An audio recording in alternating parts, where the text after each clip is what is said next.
तो हेलो दोस्तों, आज हम डिस्कस करेंगे कक्षा 12th जीव विज्ञान का फर्स्ट चैप्टर पुष्पी पादपों में लैंगिक जनन यानी कि sexual sexual reproduction in flowering plant complete chapter आज हम वन शॉट के माध्यम से कंप्लीट करेंगे नोट्स से। तो आप अपनी बुक निकाल लीजिए और अपने नोट्स निकाल लीजिए और मेरे साथ पढ़ते रहिए। तो देखिए, पुष्प पादपों में लैंगिक जनन फर्स्ट पार्ट की बात करेंगे। तो इसमें हमारा टॉपिक क्या रहने वाला है? एक तो रहने वाला हमारा पुष्प यानी कि फ्लावर, और एक रहने वाला स्टेमन यानी कि पुकेसर। ये शुरुआती दौर है। देखो, एनसीईआरटी में हम खोलेंगे बुक तो आपको मिलेगा डायग्राम फ्लावर यानी कि पुष्प का। देखो, लैंगिक जनन स्तन आवृतबीजी पादपों में मुख्य पुष्प भी पाया जाता है। ये क्या कह रहा है पॉइंट? लैंगिक जनन स्थल आवृतबीजी पादपों में पुष्प पाया जाता है। पुष्प के भागों की बात कर लेते हैं। यहाँ से आपका क्वेश्चन देखने को मिलता है। ये तो है स्टिग्मा। ये क्या है? स्टिग्मा। और ये है एंथर, और ये है पिटल, और ये है फिलामेंट, और ये है स्टाइल। अब हम आगे चलते हैं और ये है बाह्य दल पुंज। बाह्य दल पुंज बात करेंगे फ्लावर यानी कि पुष्प के बाद पुष्प के भागों के बारे में। पुष्प के 4 भाग हमें देखने को मिलते हैं एनसीईआरटी में। फर्स्ट है जायांग। फर्स्ट है आपका जायांग यानी कि गाइनोसियम। इसे अंडप कोरपेल भी कहते हैं और स्त्री के क्रिस्टल भी कहते हैं। ये मादा जनन रंग सबसे भीतरी चक्कर है। उसके बाद आता है पुमंग यानी कि एंडोथीसियम। ये जिसे पुंकेसर भी कहते हैं, ये नर जनन अंग है यानी कि मेल का जनन अंग। इसके बाद आता है दल पुंज यानी कि कोरिल्ला, और दल यानी कि पिटल, जिससे पंखुड़ियां भी कहते हैं। ये रंगीन होती है, कलरफुल होती है। अब आता है बाह्य दल पुंज यानी कि कैलक्स या बाह्य दल पुंज सेपल। हरे रंग सबसे भारी चक्र सहायक जनन अंग होता है। तो ये 4 भाग आपको बोर्ड एग्जाम में देखने को मिल सकते हैं। अब बात करेंगे एक एक भागों के बारे में। फर्स्ट है आपका स्टेमन यानी कि पुंकेसर।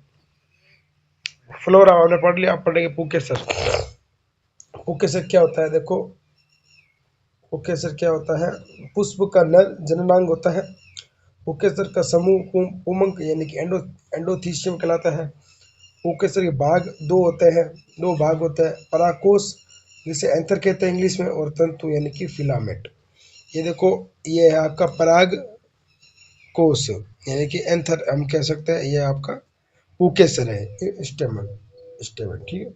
पराकोष ये ऊपर, इसका ऊपरला सिला होता है पराकोष, और ये लंबी होती है, ये होती है तंतु यानी कि फिलामेंट। अब बात करेंगे एंथर के बारे में, कंप्लीट पराकोष के बारे में। पराकोष के शीर्ष पर स्थित होता है ये पराकोष। पुंकेसर के शीर्ष पर स्थित होता है पराकोष। द्विपालित संरचना होती है यानी कि बाइलोब होती है। चतुष्कोणीय होती है। प्रत्येक पराकोष में 4 लघु बीजाणुधानी स्थित होती है। प्रत्येक पाली में से 2 लघु बीजाणुधानी स्थित होती है। ये देखो, ये है पराकोष। ऊपर से काटने पर ऐसा दिखाई देता है। इसमें 4 लघु बीजाणुधानी है।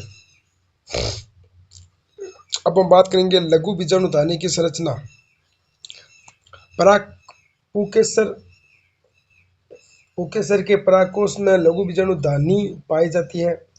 लघु बीजाणुधानी के चारों ओर 4 परतें भी पाई जाती है, ठीक। पहली परत है एपिडर्मिस, जो सबसे भारी परत है। एपिडर्मिस, ये रही एपिडर्मिस।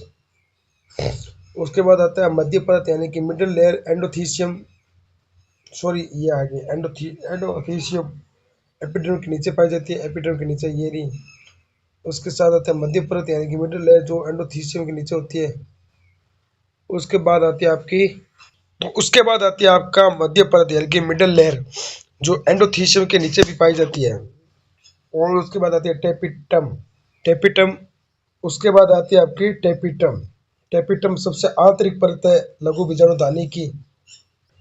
तो टेपिटम बता दी मैंने आपको, सबसे आंतरिक परत है। ये देख पा रहे लघु बीजाणुधानी का डायग्राम एनसीईआरटी के नोट्स पीपीटी से।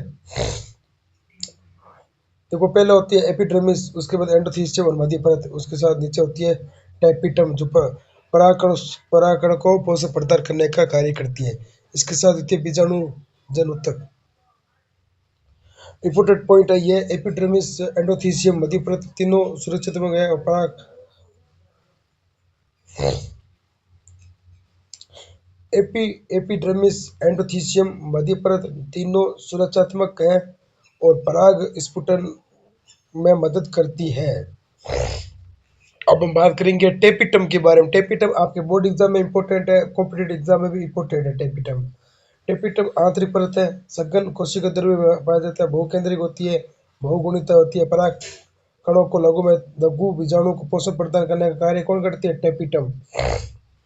स्पेर पोलिनिन का संश्लेषण एवं परागकण की बाह्य चोल पर स्तरण होती है। इंपॉर्टेंट पॉइंट है, लघु बीजाणु धानी में द्विगुणित बीजाणु जन उत्तक पाया जाता है जो लघु बीजाणु धानी में भाग लेता है। ये देखो डायग्राम एनसीईआरटी का। इसी के साथ हम पढ़ेंगे अब लघु बीजाणु जनन। लघु बीजाणु जनन, लघु बीजाणु धानी में लघु बीजाणु 2 गुणित मार्त कोशिका एमएमएससी में अर्धसूत्री विभाजन द्वारा अगुणित लघु बीजाणु के निर्माण की प्रक्रिया माइक्रोस्पोरेंजियम कहलाती है, यानी कि डिप्लॉइड होती है, ना कि हैप्लॉइड। ये इंपॉर्टेंट पॉइंट है एनसीईआरटी का। पहला होता है बीजाणु जन उत्तक, यानी कि स्पेरोजेनस टिश्यू द्विगुणित पाया जाता है। इसके साथ समसूत्री विभाजन पर लघु बीजाणु धानी मात्र कोशिका और पराग मात्र कोशिका द्विगुणित हो जाती है। उसके बाद लघु बीजाणु धानी लघु बीजाणु मात्र कोशिका अर्धसूत्री विभाजन में एक होती है और लघु बीजाणु चतुष्क हो जाती है और कोलन परत देखने को मिलती है। लघु बीजाणु धानी द्विगुणित हो जाती है। देखो ये द्विगुणित हो चुकी है, ये द्विगुणित हो चुकी है। इसी के साथ परागकण अगुणित 4 होते हैं, 1 2 3 4 अगुणित 4 होते हैं।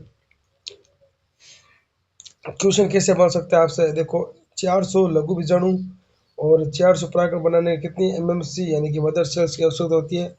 तो एमएमसी और पीएमसी 100 मायोसिस 400 लघु बीजाणु पर क्वेश्चन यदि 50 एमएमसी में मायोसिस होता है तो परागकण बनेंगे 200।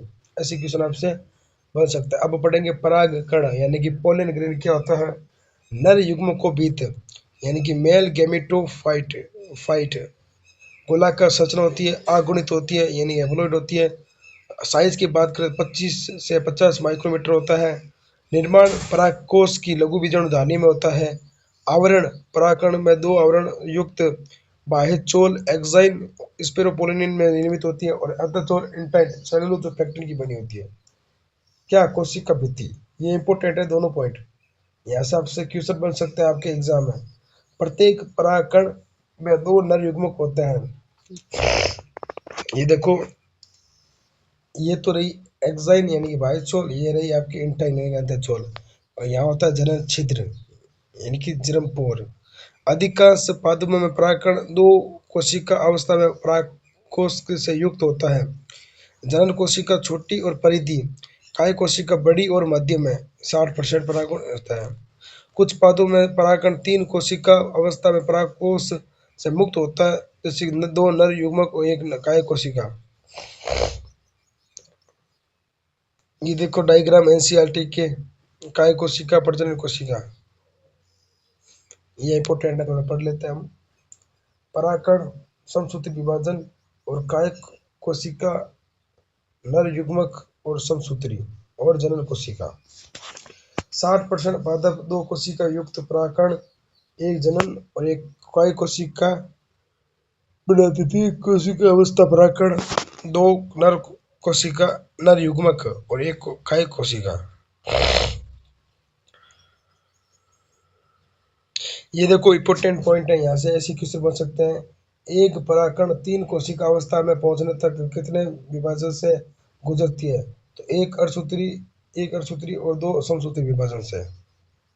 तो इसी के साथ ही अब हम पढ़ेंगे पराग एलर्जी के बारे में, यानी कि पोलन एलर्जी।